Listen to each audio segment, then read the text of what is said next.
You cannot study a pandemic without understanding or thinking about death, because it is of central importance for a pandemic experience.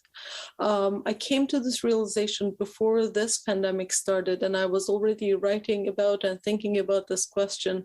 But during this pandemic, it became crystal clear for me on many levels, both as a historian, but as someone who is living in the midst of a pandemic and thinking about, all the different accounts I read about, all the different stories I hear about, and everything, including what you see on the media or, what you hear from friends and family and my students. And so in a way, I think it's a story of death as much as of a story of disease. So for me, at least as a scholar working on these questions, I find it helpful to try to combine the history of death and history of disease. And you might think that this is intuitive. You might think that this already makes sense. But when you think about historical discipline and historical study of these subjects, you would be surprised to hear that history of disease and history of death are positioned almost like entirely separate and different areas of study.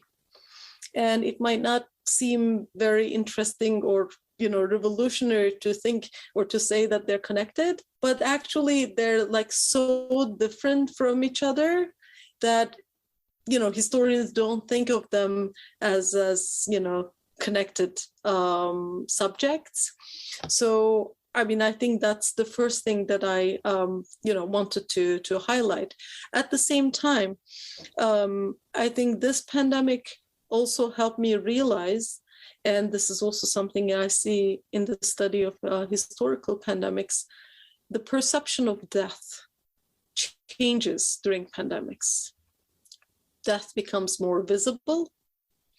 Death becomes something that people talk more about, and we feel closer to death than we ever do, right? Yes. And it is hard in the modern world, because the modern world and the capitalist economy is basically built on the premise that we should live like we're never going to die, that we're always going to be young and we will always continue to consume, right? Denial of death, yeah. So death almost like disappeared from the modern world, right? I mean, you cannot sell people stuff if you just remind them of their own mortality. Exactly. So, of course, I'm not the first to say this. Many, historians have pointed out this issue before. They even talk about the death of death in the modern world, right? And in fact, when you look at historical time periods, especially before the modern period, you see that death and perceptions toward death and even handling of the dead bodies are things that are very different from our modern practices and modern notions. And so I think it's important to think about that change. But at the same time, even where we are today, during this pandemic, just thinking about our own mortality, but also thinking about that death is also a part of life, at least to me, is a helpful and healthy way of thinking about pandemics, both present and modern.